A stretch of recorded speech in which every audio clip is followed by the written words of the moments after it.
Welcome to One Broken Mom, a podcast dedicated to raising awareness of mental health, parenting, and self-improvement. I am the host, Ameé. One Broken Mom is not a family show. It is meant for adults and contains sometimes adult language. The topics I cover can be serious and unsettling to people. However, I do have a sense of humor laced with a little bit of a punk rock attitude. So if you're interested in real talks about real stuff by real people so that we can all get better together, well, then you're in the right place, and so welcome. All right, everybody. Today, I'm really excited about this guest.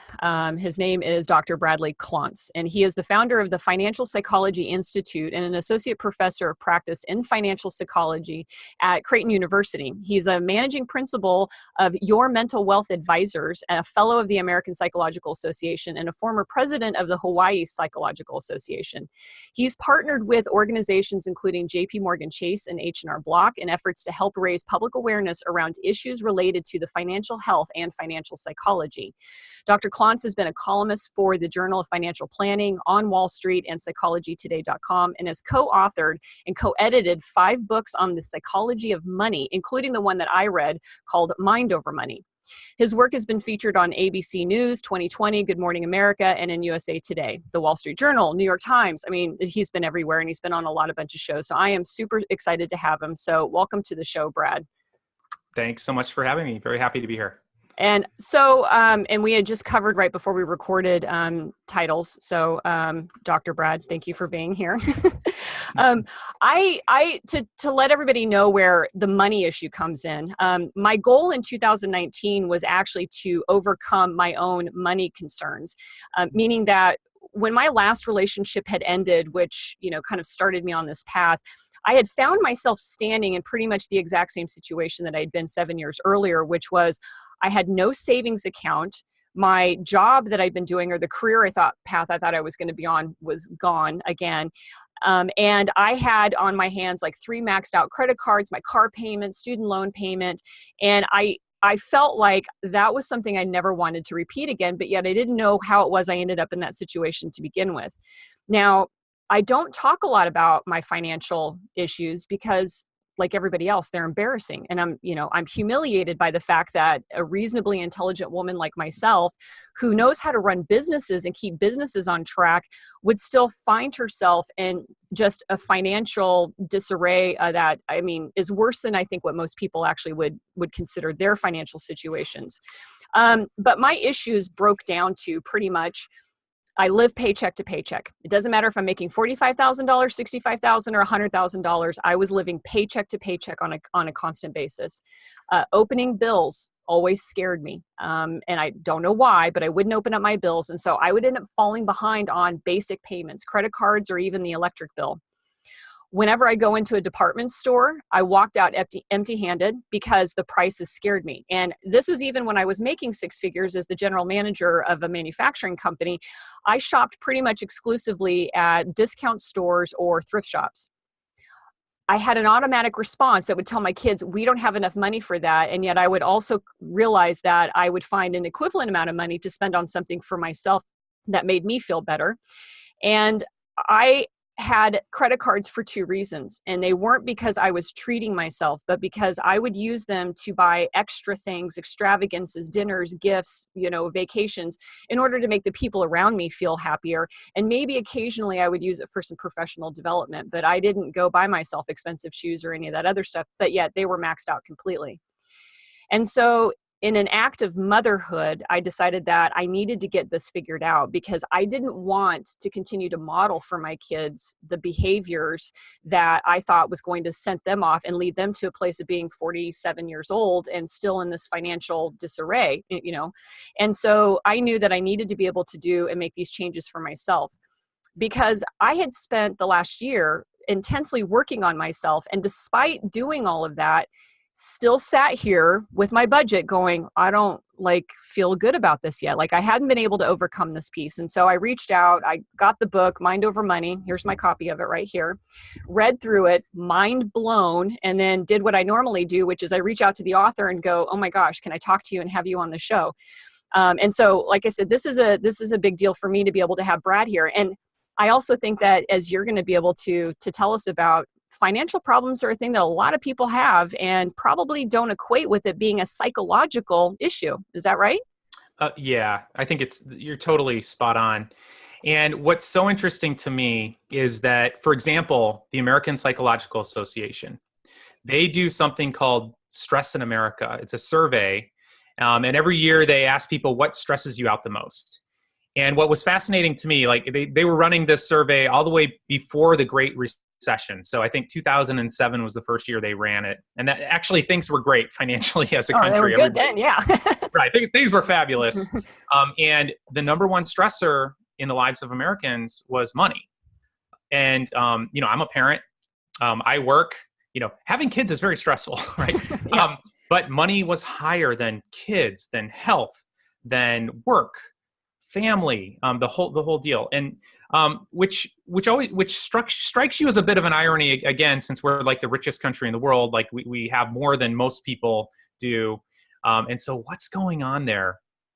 And every year since, again, 3 out of 4 Americans, roughly at that point, money's the biggest source of stress in their lives. And so what's so interesting is it's a bit of a taboo topic. And for the reason you described, which is we all feel so much shame around money. The basics are very, very simple. And I've worked with, hundreds and thousands of people at this point. And I've never found anyone yet who doesn't already know what they should be doing. I mean, that's the interesting thing. I know I should be saving for the future. I know I shouldn't be spending more than I make. So it's not an issue of a lack of knowledge. And that's where my passion and my work is like, well, then what is it? And sure enough, it's our beliefs around money. It's our psychology around money. It's how we were raised around money. And all of the research is panning out and showing that this is indeed true. Like how you were raised around money, the beliefs you have around money totally predict things like your income, your net worth, your amount of debt, your financial behaviors, your financial health. It's all linked to our psychology. And the other thing is if you're really struggling financially, it's totally linked to mental quote disorders. I'm not a big fan of the word because I feel like it's unfairly stigmatized because, everybody has one at some point. Right. So, it's kind of like the flu, it's like, if you haven't been anxious or depressed, it's probably coming. So this is something that I think we share as human beings. But totally, people are stressed around money. They get anxious. It keeps them up at night. They're worrying about it. They get depressed about, past decisions they've made. And when you're struggling that much emotionally, of course, your financial life has a tendency to go downhill also. So they're very, very closely linked. Yeah. One of the big pieces of the last personal relationship that I had that fell apart was around money, which is no surprise. And when you have 2 people with money disorders and they happen to be different, well then, that's just a recipe for disaster. And I never equated this, because I have been thinking about this topic so much over the last several weeks.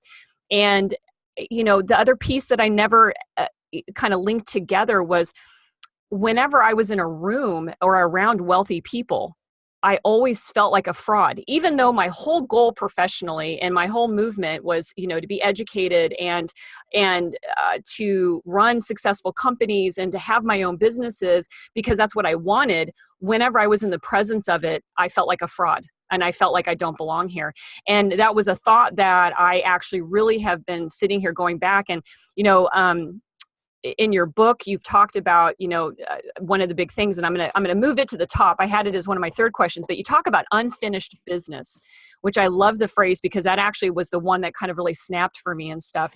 And how unfinished business can be kind of like the root behind some of these feelings. Describe what you mean for that, because I think that lays the groundwork for us to then build up off of and then talk about what unfinished business, how it erupts, in our lives. Yeah. So we're all carrying with us, you can almost sort of imagine a backpack. And that backpack is full of our experiences growing up. What happened, what was said to us directly from our parents. What did they tell us about money? How did they model financial behaviors? How was their financial health? How was their financial stress? This leads to, hundreds and thousands of sort of micro experiences around money and teachings around money. So we're carrying all this stuff with us. And some of us are carrying pain around money. The experience of poverty or not having enough is an extremely painful experience. And I wouldn't say we were in poverty, but I definitely came from my mother likes to say that we were working class, or we were middle class except lower.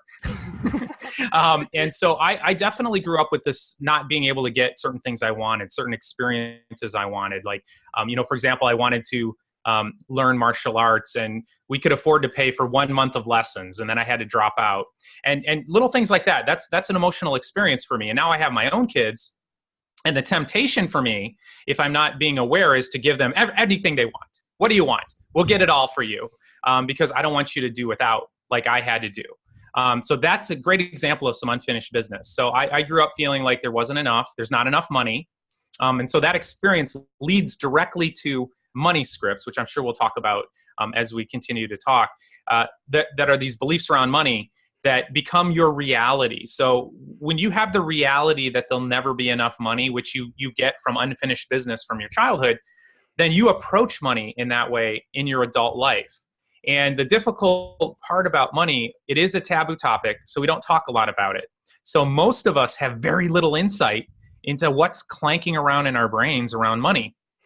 It's not something we talk about. In fact, the entire field of psychology ignored the topic of money for decades and decades and decades. It's kind of a new thing. And not to go too far on a tangent, but one of the reasons for that, and I did a study on this, is that mental health professionals have a tendency to be money avoidant. They believe that, there's sort of virtue in not having money, that money can corrupt people, and greedy people like money. So there's some beliefs around money that are afflicting an entire profession, and certainly the one I was I was trained in. But just an example of how we're approaching money very unconsciously, and the field of psychology, which is designed to sort of help people raise their consciousness around all sorts of issues. It's an entirely new subject for the field of psychology to be tackling. I sort of joke that when I got interested in the psychology of money, which for me was directly related to losing a bunch of money as I was trying to become wealthy and making terrible decisions. We can talk about more details if you want. But I actually turned to the field of psychology because I was a psychologist. I'm like, okay, so I'm going to do some a lit search. I'm going to find 3 or 4 studies that are going to tell me exactly why I did what I did. Another reasonably intelligent person doing something totally stupid with his money. And then I was going to move on and do something else with my life. But I realized, I think within about 2 or 3 weeks of me looking into this, I was sort of the world's leading expert in financial psychology by the mere fact that the entire field had avoided it altogether. So it's no surprise that we're having a very unconscious relationship with money. And that's one of the ways I like to look at it, because we have a relationship with this totally that dates back to our unfinished business, typically from childhood. And a lot of those experiences and beliefs around money lead to other experiences that basically reinforce those beliefs. Mm-hmm. If you have the belief that there'll never be enough, you're going to live a life that continues to reinforce your beliefs and telling you there'll never be enough.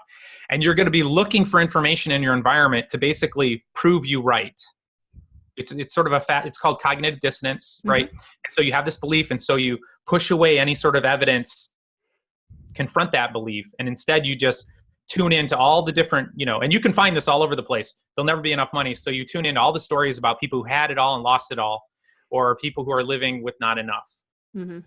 Yeah. And that's one of the, one of the big things for me, because I think about that phrase because it comes up, it's almost like an instantaneous answer out of my mouth. The kids hit me up for something and I'm like, well, there's not enough for that.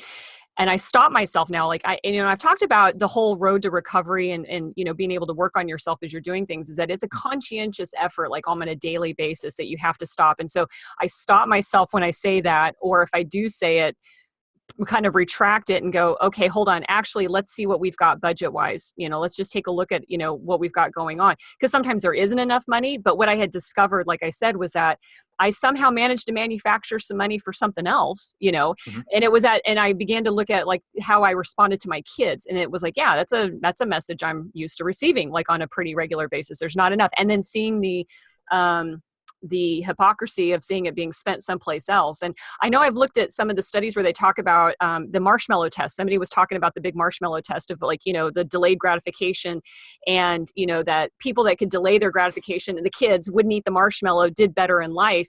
And they were just recently re-looking at that test from a socioeconomic background and going, you know what, actually the wealthier kids could delay gratification because they weren't worried that that marshmallow was going to go anywhere, whereas the poorer kids couldn't hold themselves back because they were worried that it wouldn't be there for them.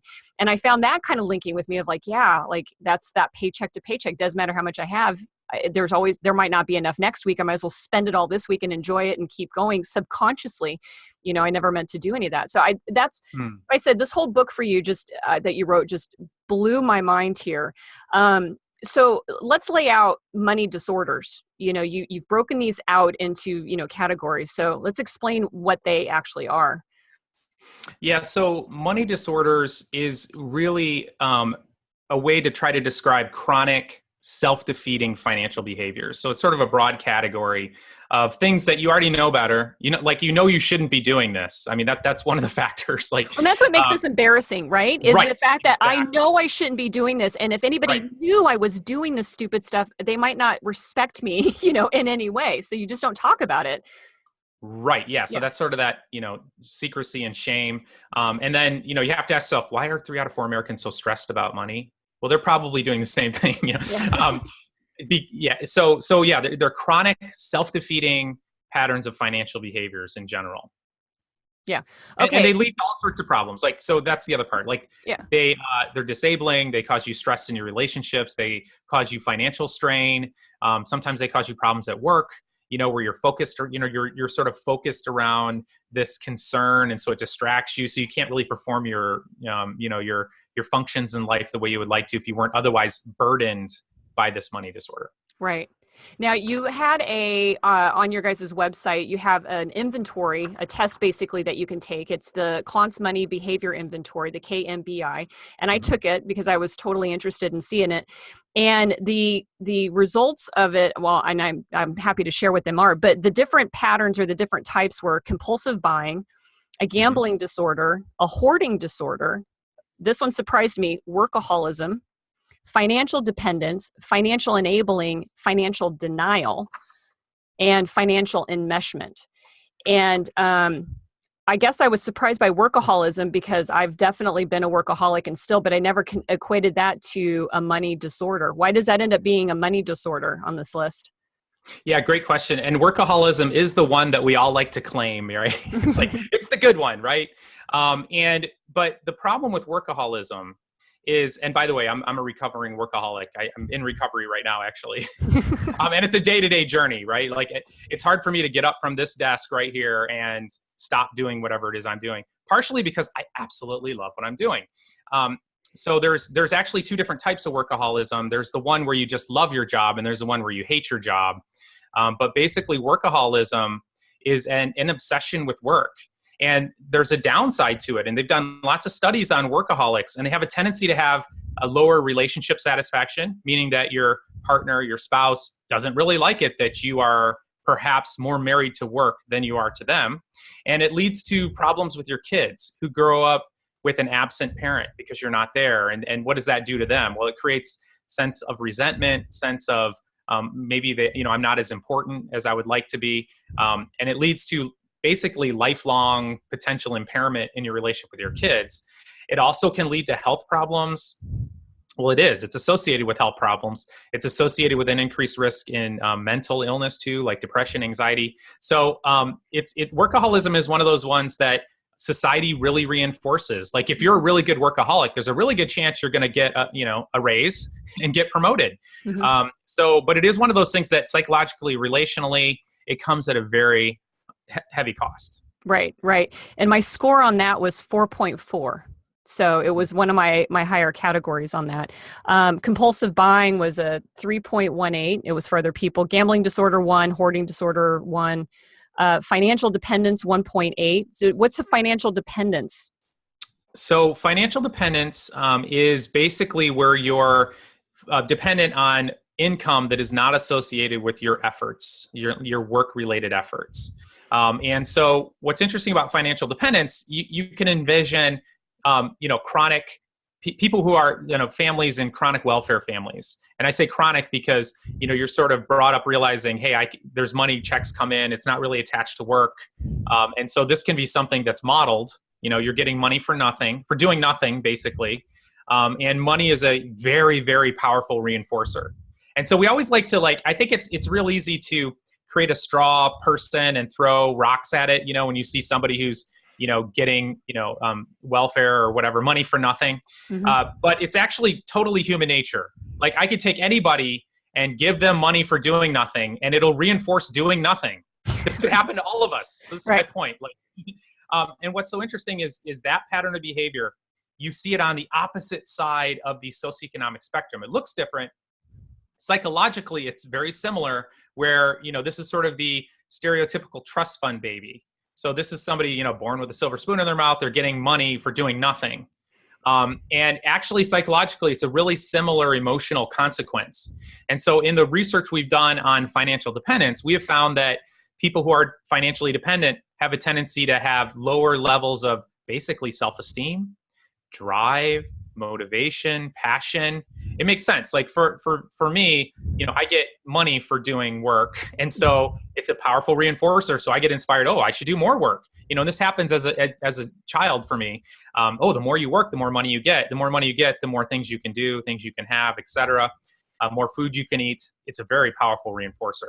And it also leads, and this is really interesting, it leads to resentment towards the people who are giving you money, which is a fascinating concept. Really? And it's totally true. People who are perhaps getting government checks will very often have a very negative view towards the government, and trust people who are sort of dependent on that non-work income from a family trust or whatever, very often will have very mixed feelings towards the people giving it to them, sometimes resenting them, because it all comes with strings attached on both sides. On the lower spectrum, there's all this stuff you're going to have to do to the government for the government to prove that you're worthy of it and that you deserve it. Same thing quite often with ultra high net worth people who are dependent on trust income. There's conditions associated with it. So you're feeling controlled, you're feeling disempowered, and you're not getting that natural reinforcement for your own efforts and your own creativity and your own passions and motivations. Yeah, and I can actually see that about having that conditional aspect of it, which is a trauma that a lot of people have grown up with, is being in their household, and it wasn't unconditional love. It was having to do things, behave a certain way in order to receive this, the feedback, whether it's praise or allowance or just attention from your parents or, caregivers and stuff like that.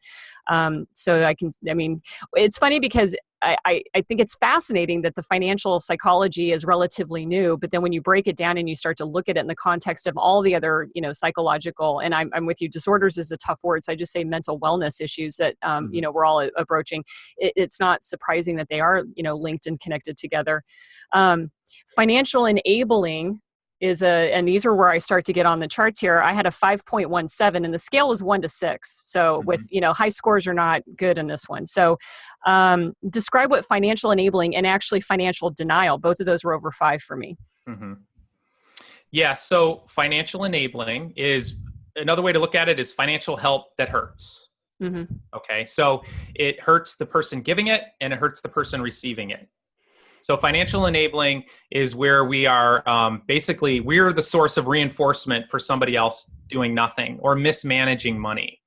And some interesting things, some studies we've done, individuals who are higher income but grew up in lower socioeconomic backgrounds tend to be more vulnerable to financial enabling type behaviors. So it's, and part of it has to do with a sense of guilt, I think. And also, it's very much related to the socioeconomic group you grew up in. And what we've noticed in groups of people who have less is there tends to be more of a value around sharing.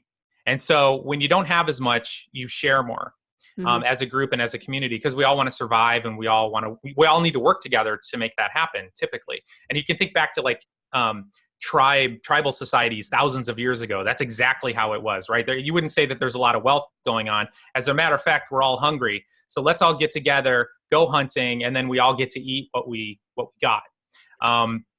So the problem, or one of the challenges in leaving that socioeconomic group, and let's face it, a lot of us want to, being poor is not a very fun experience quite often. Right. So, we don't want to be poor. We want to make more money. In order to do that, quite often it's like, I call it a financial comfort zone, and you have to leave your financial comfort zone. Another way to look at it is you have to sort of leave your tribe, in terms of how that tribe is approaching money, how they're thinking about money. Because if you want to join the ranks of the wealthy, you're probably going to have to think very differently and do things very differently, which is something I learned when I tried to join the ranks of the wealthy without having any of that knowledge and information. Which is what got me interested in financial psychology to begin with. It's like learning a new culture. It's learning a new way of being, a new way of doing things. Another vulnerability to growing up lower socioeconomic class is we have this do-it-yourself mentality, right? So I remember the first time I had to pay someone else to do my taxes. Everything inside of me is like, oh my gosh, don't do that, in retrospect, it's like I really encourage you to do that. Like I know you have a pair of pliers in your garage, but if you have a sore tooth, go see a professional dentist. Okay, it's worth the money. And the same thing is true when you're starting to emerge into that upper middle class, higher socioeconomic levels. You kind of need to have a team. You have to shift this like do-it-yourself mentality, because a little bit of money paid towards a consultation with an attorney or CPA can save you thousands of dollars later. That's why people do it. But just an example of some of that thinking that you can have in a poorer, lower socioeconomic group that just does not work if you want to maintain and grow wealth and move into that other group. But once you start to move into that other group, your brain and the survival parts of your brain are going to panic. You're going to have an internal panic attack because you're moving away from your tribe. And we really are driven by this animal brain that's been around for thousands of years that kept us alive in tribal societies. And so one of the worst things that could have possibly happened to you, 20,000 years ago would be for the tribe to go this way and for you to be here by yourself. It actually meant death. And one of the worst things that would happen to people is getting banished from your tribe. People would actually rather be killed than have that happen, because that sense of affiliation and connection is so critically important to our survival, our psychological well-being. So, long story short, when people start to, come from that situation, they're starting to make a lot more money. There's a tremendous amount of psychological, energy towards trying to help people out on the other side. Mm-hmm. Yeah, and I can see that piece of it too. Because I have at certain times been made to feel guilty for having it. So, as I, got better and better jobs, there is the, kind of we've seen, people wanting handouts, but some people didn't necessarily need to ask me for it. I just felt like I needed to give them because of the shame piece. And I think what you're describing there is, mentally not feeling like I belonged there. So when you are up in that other tribe, you're like, well, I don't know that I think I'm a fraud. So I need to act like I'm still like everybody else and hang out back here with these folks there. I was surprised by that one too, to see that score. Now, the other financial denial, I mean, I admitted it, like, financial denial. Yeah. Not wanting to open the bills, being, afraid of those pieces of life. Describe in more detail what the financial denial disorder, might look for other people too. Yeah. So financial denial is basically what it sounds like, where you're actually going to sort of not pay attention and push aside or push down your financial realities. And, in our studies, the beliefs associated with that are what we call financial avoidant beliefs, which is quite often comes from a sense of, money's bad, or my financial situation is bad and I don't want to look at it, because when I look at it, it creates psychological pain. Of course it does. It's not very much fun to open up a bill that you can't pay, right? And now your situation might be very different now. Like you might be able to totally pay it, but you can have this association from just picking up a bill and being like, oh, because you saw your parents struggle with that. Because you grew up in that situation. And so it's highly associated with having some financial trouble too. So you don't want to look at your statements, et cetera. And so they start to stack up, which of course makes your financial situation worse, which then makes you want to avoid it even more. Mm-hmm. So it's actually this vicious cycle that actually leads you into a lot worse trouble. Yeah. And it's the one that I think, like I said, I trip over, or I think most people would trip over. They don't, they don't think of it as having some sort of unfinished business route, in there. One of the pieces of the book that I found really interesting, and I had written to you and said this, was that your dad's story really resonated with me of growing up, because and I believe his tale also talked about having other people determine your value. And so, part of the mind-blowing aspects of this for me was, I had found myself professionally in many situations, and again, I should have known better, but I didn't, where I was not being paid at all, or I was being paid substantially less because I didn't have control over, or felt like I had power, this is it, in assigning what my own value was in here. And so in one of them, I spent years building up a business, never got a paycheck for it. And that's astonishing. People would be like, how is it that you never got paid? And I'm like, well, I don't know why I didn't get paid. I wish I did, but there was a dynamic that's in there. But yet that's common for people, well, maybe not that common, but that is a condition for people to, and that's one of my big ones, is how do I get over the fact that I'm actually worth something, and to stand and assert themselves with it. What have you guys seen with, some of that in your work around financial psychology? Sorry. Yeah. So it's extremely common, and it actually works the other direction too. Like, so if you grew up in a really high socioeconomic group, you're like, well, of course you need to pay me a lot of money, regardless of what I'm actually doing and how much it's actually worth. Mm-hmm. Of course you need to. And it's sort of just this assumption that I'm going to make a lot of money and I deserve to make money. And the same thing is on the flip side. So it's actually the exact sort of same psychology. It just plays out very, very differently. But it really is that sense of what I'm worth financially, which is totally something that you learned growing up, mm-hmm. and in your, in the group that you were growing up in. And so it's sort of advocating that responsibility and sort of letting other people decide how much you're worth and getting paid. So it's part of that shift that we need to make psychologically if we really want to turn around our financial lives, or to, well, it's one thing to make money. It's a whole other thing to keep it and manage it well. Right. Those are two very different things. Yeah. I know a lot of people make a lot of money and have no net worth. Yeah. So those are two very different things. And that's actually another big shift. It's like part of what the problem, I think, for a lot of people who want to become wealthy is that they're being fed just a bunch of lies about how people actually do that and what they do when they are wealthy.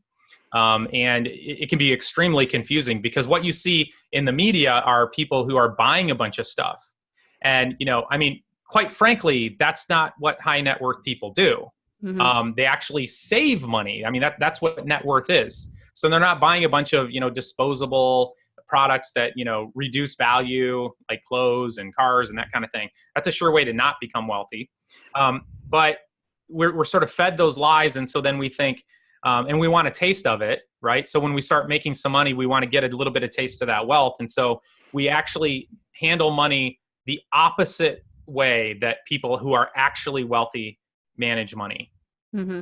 Now, is that from a psychological standpoint, feeding a little bit of their, we go back to unfinished business, which is a great phrase, that lack that they may still feel inside of them, either their self-esteem or their self-worth, or, and all that, right? Because there's a high, a pleasure someone gets from buying something and flaunting it or enjoying it or whatever. I know for, myself, like buying things related to my personal development is how I got excited. So while I didn't go buy shoes, they just, I do have shoes, but, I wasn't one of those compulsive shoppers. I did at low points want to reinvest in myself, thinking that it was going to help me further on, and recognizing that like I didn't have $3,000 to spend on that, but I did it anyways for a reason unrelated to what I should have done or what was, the right choice and decision for myself. So let's talk about money scripts. What are those, and what are the typical ones that you've seen in your research and working with people? Yeah, so money scripts are those typically subconscious beliefs we have about money that are most often developed in childhood, passed down to us quite often from generations. They can go generations back. And the studies we've done have shown that these things predict income, net worth, and a whole host of financial behaviors. So they're incredibly powerful. You really want to know what your money scripts are. And what we did is we collected as many of these beliefs around money as we could over basically a 10-year period working with clients. And then I put them into curated the list so we weren't being repetitive. And then I put it into about a 75 number list, and then we had thousands of people take it. And then we did a little statistical trick on it to figure out what patterns exist. Like, are there personality types? Are there patterns? And sure enough, there were. And we identified 4 different patterns of money scripts, 3 of which are associated with terrible financial outcomes, and 1 is associated with good financial outcomes. So money avoidance is one of the categories we found. And these are beliefs like rich people are greedy, money corrupts, and there's virtue in living with less money. And I got to tell you, growing up where I grew up, this was one of the money scripts clanking around in my head. You know, like rich people, they must be sort of bad, or they got rich by taking advantage of others. And part of what that did, I think, in my family system is all made us feel better about not being rich. Mm-hmm.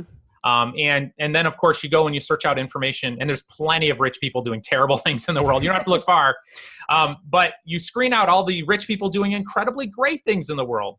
And so it's only part of the story. All these money scripts are part of the story. They're partially true, but they don't reflect the entire reality, but they have a profound impact on our lives. The second category is what we call money worship. This is the belief that more money is going to make you happier. It's going to solve all your problems. And this, not surprisingly, leads to overspending, because I might not have the money, but I do have a credit card. And so if I can go buy this thing, it's going to make me happier. So we call that money worship. Third category that we found is called money status. This is sort of the keeping up with the Jones effect. So it's really interesting. That is actually a real thing. I mean, I think we all can relate to it, but we found the beliefs behind that. And these are beliefs like, if somebody asked me how much I made, I'd probably tell them I made more than I did. I won't buy something unless it's new. And it's very much this focus on, I want to show the external world that I'm valuable.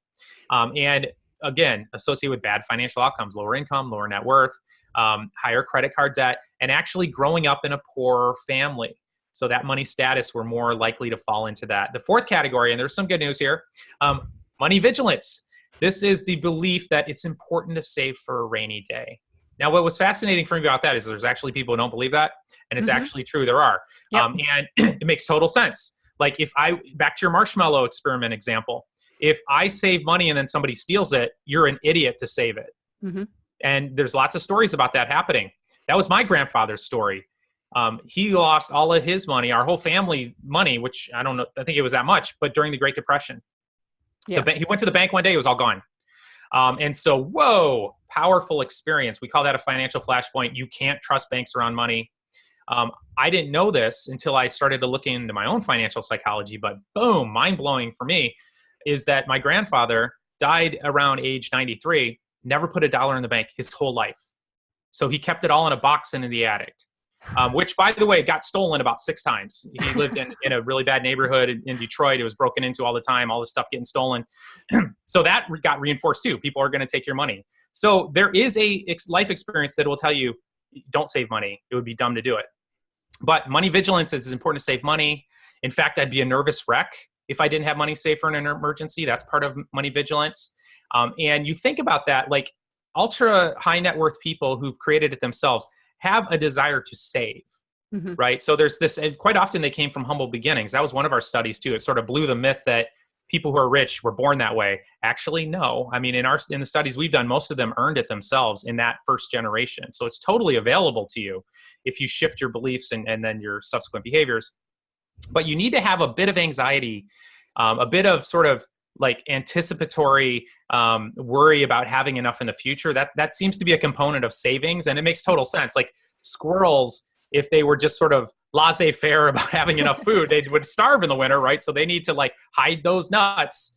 And so other squirrels don't find it. And by the way, not to digress too much, feel free to cut this out. But if a squirrel sees another squirrel watching it hide a nut, it'll pretend to hide the nut there and go find another place to hide it. And I just love this metaphor because we all have a squirrel brain, right? So this is part of hardwired into our experience in the world of not having enough. That's a scarcity mindset. Somebody's going to come take it from me, so I got to hide it. But money vigilance has some of that, and also they are somewhat secretive about having money. Now that's interesting too. When you're seeing people flashing a bunch of money on media, that's not what typical ultra high net worth people do. They actually are worried that you might judge them for it's worry on the other side too. You're going to judge them. And so they're somewhat secretive around it. Mm-hmm. That's interesting. Huh? Fascinating. Yeah. And so is money vigilant better Or is it just, you're less likely to lose everything?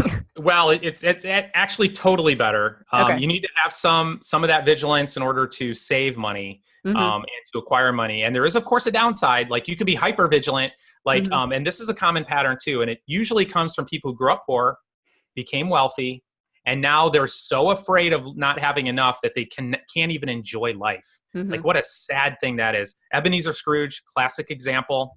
That was the title of my first book, was The Financial Wisdom of Ebenezer Scrooge and his transformation.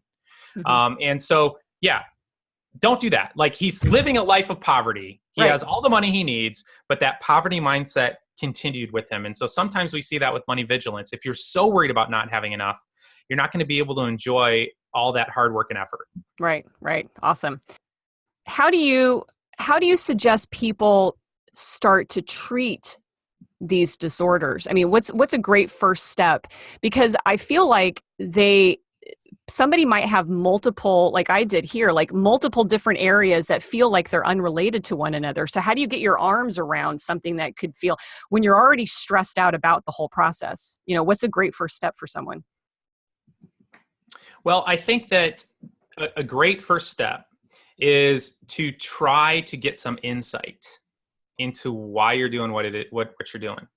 And this is, I don't want to underestimate the power of this, because again, money is one of those topics that we just don't talk about. And so there's very few opportunities for you to have some insight into, like, how your family did money, and comparing it to how other people do money.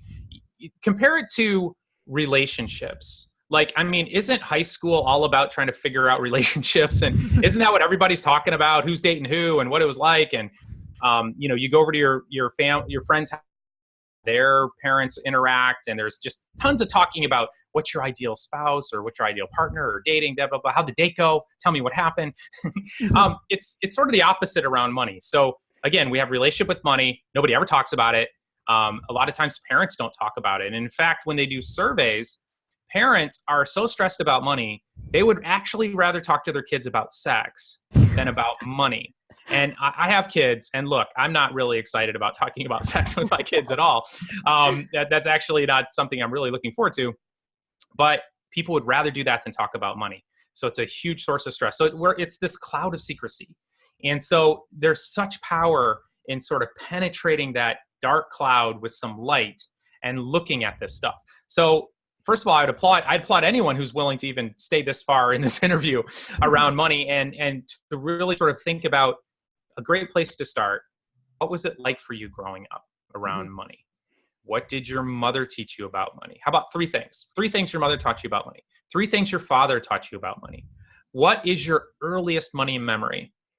What is your most joyful money memory? Your most painful money memory? So collecting just doing a little bit of introspection on that. And then the question I would add at the end is, and based on these experiences, based on what you were taught, based on what your parents did or didn't model, like, not talking about money is a huge message around money. Mm-hmm. It's either it's too scary or it's not important. Kids walk away with these beliefs around money and then go live their life as if it's true. So based on your upbringing, what lessons did you walk away with that are totally you're living out right now? That's number 1. And number 2, are they helping you or are they hurting you? Mm-hmm. You guys mentioned in the book too several times about having these moments, like a flashbulb moment, or and it's different terms that have been used for it, but just the things that still stick in your head many years later that are worth really reflecting on. And I know when I was going through there, I was kind of like, I don't feel like I ever got like the hardcore strong money sucks. This is whatever it was. It was really much more insidious and much more very thin across, but spread out everywhere. And I'm bringing this up because as people do what you're suggesting, which, I did myself, it was really hard to find strong, powerful statements for me to go, yeah, that's what I learned. And that, this person always said it. I had to actually get down and think about what was it on just a day-to-day basis. And sometimes it was not what was said. It was sometimes just a feeling about it, or just looking around the small messages here and there. We don't have enough today, or, whatever. one of the memories that I actually was able to neutralize just in the last couple of weeks, because like I said, I'm committed to making this change for myself, was, when I was 13 years old, I went to a birthday party. And, when I had grown up, I'd grown up in a poor neighborhood in our hometown. And when we came together at the middle school, the junior high, it happened to be the junior high that had the poorest of the poor and the richest of the rich all converging in this one school together. And I made friends with a girl that lived on the hill, which is the exclusive higher income part of our town. How exciting. How exciting. Right, I know. And it was, except it was also terrifying. Right. So when I went to the party, and I still, I'm 47 years old, and I remember the moment. And so I was like, I have one of these moments. It was riding in her mother's Jaguar coming back from swimming at her grandparents' house in their pool. And I was terrified that my wet bathing suit and my wet rear end was going to ruin her leather seats. And her mother was so kind, and my friend was so kind, but the whole day there was no joy for it out of me, because I felt the whole time like I don't belong here. Like, I'm the poorest kid here, and this is not cool. Like, I'm not around going, oh my God, this is amazing. It was more like, oh my God, this isn't for me. They're going to realize I don't belong here. And, riding in that car, I remember that it was, a green Jaguar XJR, dark green color, the burl maple interior on it. I remember her mom being so nice about it. But yet every memory I had, reflecting back on that memory, the only thing I carried forward with me was my fear that day. And I actually reached out just last week to my friend, and I said, if it weren't for the kindness you and your mother showed me that day, I wouldn't have a new way of re-anchoring this memory for me. And I said, after I kind of grieved that small girl feeling like she didn't belong, and was able to let it go and just go, you know what, Ameé, you actually do belong. Like, nobody told you didn't belong there. In fact, those people said you were welcome in there. So that's what you need to remember about that experience. And I told him, thank you, 30 plus years. And I said, please let your mom know that helps me now. And it was like looking back at, wow, how many times has that happened in my life that I need to actually start to, unwind. And again, I share this because other people sitting here going, yeah, this feels like something I need to work on. How do I get there? Well, that's an example of how you have to get there, is, to kind of dig in and take a look at that. And it's amazing because, when you go through the past, to go through this unfinished business, you're going to stumble in on these moments where you're just like, wow, it still hurts today. It shouldn't, but for some reason it still does, right? The primitive brain part here is still bringing that memory up in a hard way. And those are the places where you actually do get to explore and neutralize that. And so I was grateful for being able to do that. And I'm grateful because, of reading and listening to you about this topic has made that happen. Now, my show is self-improvement and parenting, and you're a parent. And of course, now I am completely terrified of what I'm doing and showing my kids as I'm working through my money disorders and having this. What do I need to do so that my kids, are seeing and hearing from me the right messages, so that I'm not, passing down to this next generation and some of the same things that I'm trying to work out right now? What's your advice to parents that finally have to stop and, reparent themselves and reparent for their kids? Yeah, Ameé, I got to tell you, what an incredibly powerful story you just shared. And, of course you felt like a fraud because you didn't belong there. I mean, and you knew that as a little kid. You're like, whoa, this is a whole nother world. And wow, I don't know that I belong here. I remember vividly the first time I sat at a restaurant and they had more than one fork at the table. And I'm like, okay, so what am I? I mean, I was sort of paralyzed. I'm like, and there's more cups than I'm used to and glasses, and there's more dishes. And I just knew that I was in a totally different world. And, you can develop a sense of terror or a sense of curiosity, a sense of excitement, but whatever it is, but you totally realize you don't belong there. And, it is actually one of the things that I think is a huge challenge. It's almost like I equate it to going to a different country, and all of a sudden you're immersed in a totally different culture where people do things totally differently. They have different beliefs around money. Sometimes, very often they have different values. Not that they don't value family, but they might be spending money in a way that other people don't spend money. And it's such a profound experience that for many people it's totally terrifying. And it's one of the reasons why you see people stuck in a certain socioeconomic level for generations, for generations and generations, because it's so much more comfortable. Like, we know my family are experts for generations in how to live poor and how to get your basic needs met and how to do family, etc. And so there's tons of psychological pressure for me to just stay right where my family was socioeconomically. We like to, it's so easy to like, make fun of people who win the lottery and blow it all and be like, oh my gosh, what an idiot. I would totally do things differently. This, by the way, that's always what follows, is like this assumption. But the reality is that it is a terrifying experience for most people who experience it. I know that everyone listening is like, yeah, well, why don't you try me out? Right. Give me some money. Yeah. Why don't you try me out? It'll be different for me. And I truly hope it would be. But the reality is for most people is it leads to a bunch of anxiety, a bunch of drama, and most people go back to right where they were within a few years because it is so difficult. It dramatically changes all your relationships. And I've worked with people who are lottery winners or big time entertainers who worked really hard and athletes and then all of a sudden they get a bunch of money. The amount of stress that ensues is mind boggling. And when you're immersed in it, you can see totally why people would just rather go back to being normal.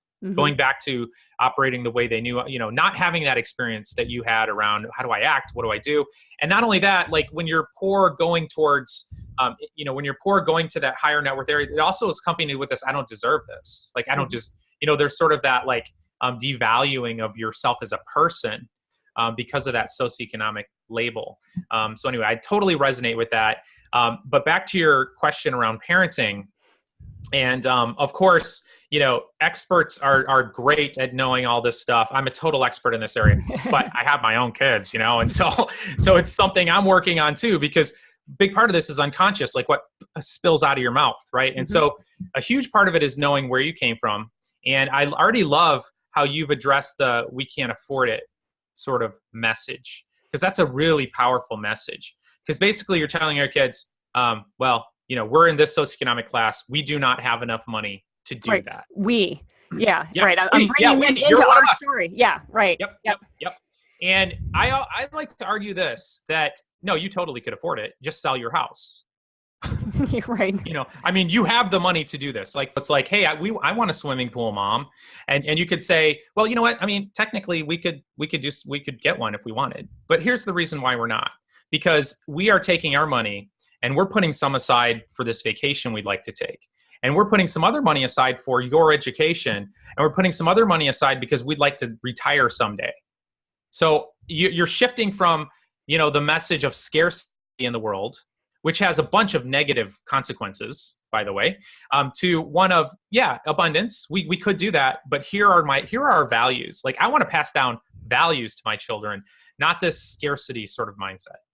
That's really good advice. Just changing the words. And that's what I've been trying to consciously do with them is, well, here's the things that we'd like to be able to do and how we're going to get to it and stuff. And so I appreciate that, because it is terrifying, especially when you feel like you have so much more that you can do with yourself and you feel that you really have sold yourself short by making these, again, these dumb decisions that you should know better. And we have to stop beating ourselves up for those dumb decisions, right? Like that's another big piece of this, is stop flogging. It's huge. It's so huge. Yeah. Actually in the book, you'll recall this, we call it the big lie about personal finance. And the big lie is that your money problems are the result of you being crazy, lazy, or stupid. And it's a huge lie, because actually it's totally predictable. Like if I knew where you grew up, if I knew what your mother taught you, what your dad taught you, your grandparents, your great-grandparents, that whole family legacy, where you are right now in your financial life is totally predictable. And if I took almost anybody and stuck them there, they'd probably be just struggling with the exact same thing you're struggling with. And so this is another huge, huge hack around it. I call it de-shaming.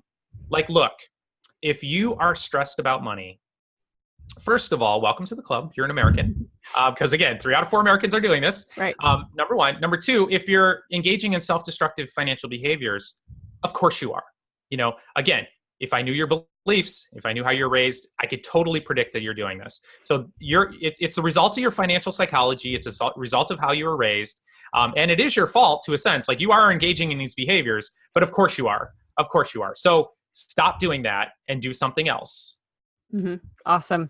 Well, so You've convinced me. So how does somebody come to you to get help with all of this stuff? I mean, you are, the expert in this area here. And I know people are going to go, oh my gosh, like I definitely, I want to look into it. So what resources do you actually have for people to do? I mean, aside from your books and, online, I mean, spill it. Yeah. So, I've been putting a lot of effort in the last 6 months to putting as much content in this area, really with a focus on transformation. And I've been thinking about it a lot too. And I work with ultra high net worth clients as part of a registered investment advisory firm called Your Mental Wealth Advisors. So I'm working with clients there. But I've always been fascinated with doing studies on, rich people, I guess, and the psychological differences. Like, what's going on there? Because I know that, and so we've done several studies on this already. And I know that if I can teach people the psychology of wealth, these are shifts you can make mentally that will have a dramatic difference in your financial outcomes. And that is what's so exciting for me, is that, just because you were born poor, born middle class, that doesn't mean you have to stay there. And if you shift your psychology, you can totally shift your outcomes. And so one of my passion projects right now is my YouTube channel, creatively named Dr. Brad Klontz on YouTube. but there I'm trying to take the best of what we know on the studies we're doing and our research and putting it into YouTube videos that are consumable by the average person. And so that would be the first resource I would suggest, is go there, check it out. The other one you also talked about on yourmentalwealth.com, we have the money disorder assessment. So if you're interested in looking at your money behaviors more closely, go there. You can take it for free. Report automatically gets emailed to you. And the other resource I would say is at yourmentalwealthadvisors.com. We have the money script inventory. And this is the beliefs behind those behaviors. And so this is sort of the research we've been doing most recently on the wealthy people versus the middle class and poor people. How do they think differently? What are the beliefs? And so we've been able to link these beliefs directly to financial outcomes. So I'd encourage you to go there as a test. And all these resources I mentioned are all free. Okay. Well, Brad, it's been amazing to have you here on the show with me. I really do appreciate your time. I'm glad we were able to connect and hook up and do this. And so again, for everybody that's actually listening or watching the video, all the links are going to be in the description, so you can get to his YouTube channel and to the websites that he actually mentioned. The books, like I said, I can't recommend this enough. This is Mind Over Money. I got mine on Amazon, so you can do the same as well. Or you can buy it for, I think your website sells it directly, maybe, if I recall seeing it there. But again, thank you so much for being on One Broken Mom, and my pleasure having you here with me. My pleasure. Thank you for having me.